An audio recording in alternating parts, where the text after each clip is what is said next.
Hi and welcome back. अगर आपने entrepreneur बनने की ठान ली है लेकिन आपको ये समझ नहीं आ रहा कि कहाँ से शुरुआत करनी है, तो आज के एपिसोड में मैं आपको बताऊंगी 5 step process that is going to definitely help you out. Entrepreneur बनने के बहुत सारे रूट्स हैं, बहुत सारे सेक्टर्स हैं, इंडस्ट्रीज है, and you know that is the beauty about entrepreneurship कि ये मल्टी डायमेंशनल है।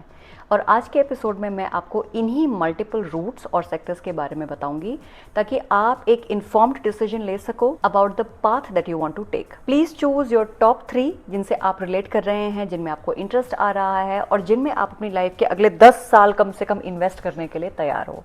Now you may be someone जिन्होंने ऑलरेडी डिसाइड कर रखा हो कि आपको क्या करना है, but you may need help with how to take things to the next level. तो वो पार्ट मैं कवर करूंगी towards the end of the video. तो चलिए शुरू करते हैं आज का एपिसोड विद सेक्टर्स जिनमें आपको अपनी एंटरप्रेन्योरशिप अपॉर्चुनिटी मिल सकती है। पहला सेक्टर है फाइनेंशियल सेक्टर, एक ऐसा स्पेस जिसमें बहुत सारे यंग एंटरप्रेन्योर्स और फाउंडर्स इंटरेस्ट ले रहे हैं। और इस सेक्टर में लोगों का इंटरेस्ट आज से नहीं है बल्कि जनरेशंस बाय जनरेशंस इस सेक्टर में लोगों का इंटरेस्ट बरकरार है। फाइनेंशियल सेक्टर के अंडर मल्टीपल स्ट्रीम्स हैं, जैसे कि स्टॉक्स हो गया, real estate, insurance, art work, forex, commodities etcetera. That's all financial. अगर आपको इस सेक्टर में इंटरेस्ट आता है तो इसे शॉर्टलिस्ट कर लीजिए। Also if you are able to identify the niche ना, वो सब सेक्टर जिसमें आप अपना एंटरप्रेन्योरियल करियर बिल्ड करना चाहते हैं, that would be even better. For example financial sector, उसमें आप फोकस कर रहे हो on insurance and your niche might be business people between the age group of 20 to 40 years. तो पहला सेक्टर हो गया financial. The next sector is consulting. ये स्पेस पहले सिर्फ बिग 4s, बिग 5s तक ही सीमित था, but with the experienced talent pool that we have available in our country, अब इस सेक्टर में बहुत से लोग अपना एंटरप्रेन्योरियल करियर बिल्ड कर रहे हैं। If this is your sector of interest, तो आप लोगों को हेल्प कर सकते हो, बिजनेसेस को हेल्प कर सकते हो with short term strategies, long term strategies. अपने एक्सपीरियंस और नॉलेज के थ्रू आप लोगों को पर्सनल और उनके प्रोफेशनल सक्सेस अचीव करने में हेल्प कर सकते हो, and parallelly you can charge for it also. Depending on your knowledge and expertise, आप IT कंसल्टेंट बन सकते हो, आप मार्केटिंग कंसल्टेंट बन सकते हो, you could be a personal growth और business growth kind of consultant. ये सब कंसल्टिंग का पार्ट है। You would not believe but lawyers भी कंसल्टेंट्स होते हैं। So if this interests you, please shortlist as one of your top 3 choices. The next sector is services sector, जिसके through आप अपने एंटरप्रेन्योरशिप के सपने को सच कर सकते हो। सर्विसेज जैसे कि आप पर्सनल ट्रेनर बन सकते हो, आपके पास फ्लीट ऑफ कार्स हो सकता है, आपका अपना सैलून हो सकता है। Who knows, you may be very good at maintenance work for the apartments. तो ये सब सर्विसेज के अंडर आता है। अब कई सर्विसेज हैं जैसे कि होम क्लीनिंग सर्विस। तो आप सोचोगे कि लोग इसके लिए पैसे क्यों देंगे, ये तो वो खुद भी कर सकते हैं, पर एक्चुअली करने में और कर सकने में डिफरेंस है। People will pay you because they see you as an expert, और maybe some people may have shortage of time जिसके लिए वो आपको बुलाएंगे, और the work might not interest them at all.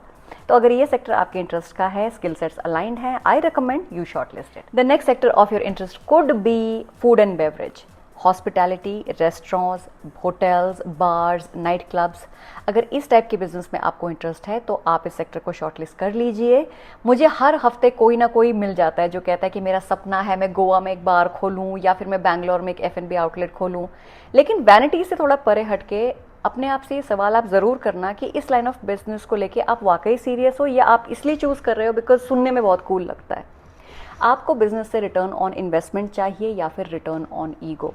Think about it, and if it is aligned with your interest and your skill set, please shortlist it. अगला promising sector जिसमें आप entrepreneurship explore कर सकते हो could be innovation, research and development, technology. हो सकता है you are a person जो conventional businesses के परे सोचता हो. Maybe you want to work on and build something that is futuristic, something that can completely change the course of life that we are living and the way in which things are operating. तो अगर technology, innovation, R&D में आपका interest है, please इसे shortlist कर लीजिए। अगला sector which is gaining a lot of traction and growth in the Indian market is nutrition, health and fitness. इस सेक्टर में आप कोई भी रूट चूज कर सकते हो जो आपको बेस्ट सूट करे, जैसे कि न्यूट्रिशन वाला रूट ले सकते हो, फिर आप जिम वाला रूट ले सकते हो। You can even take the medical route related to health and fitness. आप कैंसर क्योर पर काम कर सकते हो, हेल्थ रिलेटेड कोई ऐप डेवलप कर सकते हो। You can even come up with your unique concept, है ना, जैसे कि gym with the library.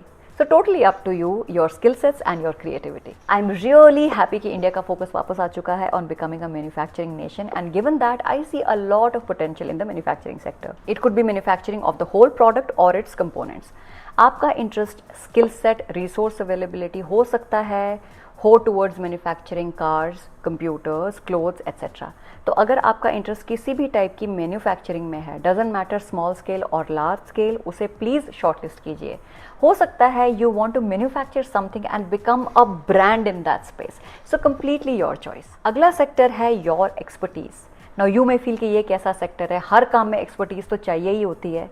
You are right, but यहाँ हम बात कर रहे हैं किसी ऐसे स्किल सेट की, ऐसी एक्सपर्टीज़ की जिसको आप बेस लेकर ना अपना बिजनेस बिल्ड कर सकते हो।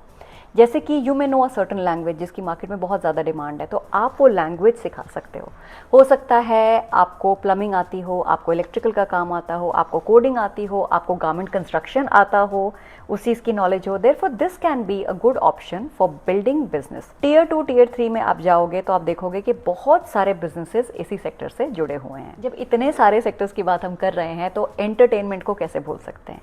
तो एंटरटेनमेंट में ग्राफिक डिज़ाइनिंग हो सकता है, मूवी मेकिंग हो सकता है, some kind of dancing, editing, writing, makeup, events, all this will come under entertainment sector. हो सकता है आप ऐसे इंसान हो जिन्हें एंटरटेनमेंट से जुड़े काम में ही इंटरेस्ट आता है। In that case, who knows that the entertainment sector could be your calling. ये भी हो सकता है कि आपका इंटरेस्ट इन मॉडर्न तौर तरीकों में ना हो बल्कि एग्रीकल्चर में हो। मैंने एग्रीकल्चर सेक्टर को बहुत ही क्लोजली ऑब्जर्व किया है। In fact you might not know, लेकिन मैंने अपनी ग्रेजुएशन भी स्टेट एग्रीकल्चर यूनिवर्सिटी से करी है। आई एम श्योर आपके बैकग्राउंड में भी कोई ना कोई एग्रीकल्चर से जरूर जुड़ा हुआ होगा। So this definitely can be a sector जिसमें आप एंटरप्रेन्योरशिप की अपॉर्चुनिटीज एक्सप्लोर कर सकते हैं। Farming equipments, oil, natural resources. It's a big sector to explore based on your interest and expertise. तो अगर इस सेक्टर में आपको इंटरेस्ट आ रहा है, आप प्लीज़ इसे शॉर्टलिस्ट कीजिए। ना ऑब्वियसली इनमें से कुछ सेक्टर्स और पॉइंट्स एक दूसरे से ओवरलैपिंग है और आपको थोड़ा सा कंफ्यूजन हो सकता है, but on a broader level I am sure it has given you an idea about what you can choose from. बहुत सारे और भी सेक्टर्स हैं जो मैंने यहाँ डिस्कस नहीं करे हैं because then it is going to take forever. लेकिन इस वीडियो के थ्रू आपके लिए एक कॉन्टेक्स्ट ज़रूर सेट हो गया होगा कि स्टार्टिंग कहाँ से करनी है। One of the key reasons जिसकी वजह से अपनी एंटरप्रेन्योरशिप जर्नी में मैं बहुत ज़्यादा डिरेल हुई हूँ and I have seen a lot of veteran entrepreneurs also making this mistake is the newness mentality. मैंने आपको वीडियो की शुरुआत में भी कहा था टू चूज दैट सेक्टर जिसमें आप अपने जीवन के 10 साल कम से कम इन्वेस्ट करने के लिए तैयार हों। कहा था ना, न्यूनेस मेंटालिटी का मतलब है कि आपने कोई सेक्टर जीरो डाउन किया, उसमें बिजनेस बिल्ड करना शुरू किया, समवेयर इन बिटवीन 3 साल बाद, 5 साल बाद, कभी कभी तो 1 साल बाद ही आपको लगने लगा कि यार मुझे ये काम नहीं करना, I want to try something else, I want to try that और मे बी दैट। देखो, आपको ऐसा लग सकता है कि real challenge is to choose the idea और the sector in which you want to build your business और बिल्ड योर एंटरप्रेन्योरशिप जर्नी। पर असली चैलेंज है अपने जो आपका चुना हुआ आइडिया है ना, उसके साथ चिपके रहना सबसे बड़ा चैलेंज है। उस पर काम करते रहना for long term, that is the biggest challenge. Now let's go back to the point जहां से हमने आज का वीडियो स्टार्ट किया था। जैसे मैंने शुरू में भी कहा था, आई एम श्योर आपने 3 sectors of your interest identify कर लिए होंगे। नाउ लेट्स से कि आपको फाइनेंस, कंसल्टिंग और एंटरटेनमेंट में इंटरेस्ट आ रहा है। फर्स्ट ऑफ ऑल कंग्रेचुलेशंस, आपने ये स्टेप सक्सेसफुली कंप्लीट कर लिया।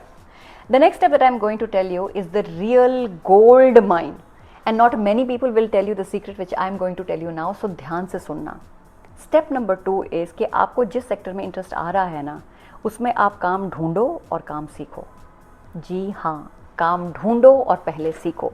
याद रखना कि आप एंटरप्रेन्योर बनना चाहते हो, अभी तक बने नहीं हो। सो फाइंड अ प्लेस जहां आप काम सीख सको, जहां आप बिजनेस की फर्स्ट हैंड अंडरस्टैंडिंग ले सको। ऐसे इंसान के अंडर काम करने का मौका ढूंढो who knows exactly what they are doing and it is precious. फिर आते हैं थर्ड स्टेप पर। तीसरे स्टेप में जो काम आप इवेंचुअली करना चाहते हो ना एज योर बिजनेस, उस काम में एक्सपर्टीज हासिल करो। Get deeper into the understanding of how things work. Financial sector में इंटरेस्ट आ रहा है, आप स्पेसिफिकली इंश्योरेंस के अराउंड बिजनेस बिल्ड करना चाहते हो, तो इंश्योरेंस को इन एंड आउट समझो। Reach a level of an expert. अब आपके पास एक्सपीरियंस है, आपको इंडस्ट्री की समझ है, आपने एक एक्सपर्ट के अंडर काम करना सीख लिया है। Now let's come to step number 4। Step number 4 में आप जो भी काम कर रहे हो, आपको ये दिमाग लगाना है कि उस काम को बेटर कैसे किया जा सकता है। This is when you start penning down your thoughts और आप अपने बिजनेस की प्लानिंग शुरू करते हो। एंड फाइनली स्टेप नंबर 5, जब आपने ये फिगर आउट कर लिया कि चीज़ों को बेटर कैसे करना है, तब आप उसी कंपनी में लीडर बन जाते हो जहां आप पहले काम कर रहे थे। When you reach this level, तो या तो आप अपनी मैनेजमेंट से बात करो and ask them to compensate your contribution in form of equity। ये पहला ऑप्शन है। और अगर वो ना बोल देते हैं तो उन्हें छोड़कर आगे बढ़ो, या तो कोई ऐसी कंपनी ढूंढो, कोई ऐसा पार्टनर ढूंढो who is willing to engage with you on equity basis, या फिर इंडिपेंडेंटली एंटरप्रेन्योरशिप की राह पर निकल पड़ो। आपके लिए कौन सा रास्ता बेस्ट काम करेगा वो आपको ही चुनना है। हम कहते हैं ना कि entrepreneurship is all about risk, so these are the kind of risks that we refer to. जितने भी एंटरप्रेन्योर्स को मैं जानती हूँ ना, उन सब ने पहले कहीं ना कहीं काम किया है, फिर चाहे वो कोई कंपनी हो या उनका अपना फैमिली रन बिजनेस हो। उन्होंने पैसा कमाया है, उन पैसों को जोड़ा है और उसके बाद अपना बिजनेस स्टार्ट किया है। ऐसे बनते हैं बिजनेसेस। बिजनेस तब काम नहीं करते जब आप बोलो कि मैंने तो पहले कहीं काम भी नहीं किया है, मैंने पहले कभी कोई बिजनेस भी नहीं बनाया है, I have never built anything on my own earlier, लेकिन आप मुझे $500,000 की फंडिंग दे दो। यू टेल मी, कौन पैसा देगा? एंटरप्रेन्योर बनने के लिए एक एवोल्यूशन, कहते हैं ना, पूरी जर्नी से गुजरना पड़ता है। अगर आपके थॉट्स में क्लैरिटी है, मन में कमिटमेंट है और आप सीखने को तैयार हो, ज़रूरत पड़ने पर टफ डिसीजंस लेने के काबिल हो और एक आइडिया को लॉन्ग टर्म कमिट कर सकते हो, तो आपको आगे बढ़ने से कोई नहीं रोक सकता। विजयी भवा। तो दोस्तों, आज के लिए बस इतना ही। आई होप ये इन्फॉर्मेशन आपके बहुत काम आएगी और आपको आगे बढ़ने की प्रेरणा देगी। मुझे आपके कमेंट्स का इंतजार रहेगा। Also if you want me to cover some specific topic तो मुझे प्लीज बताइए, share with me in the comment box. I will try to cover those in the upcoming videos. If you are interested in more content around business, strategy and funding, then do consider subscribing to the channel.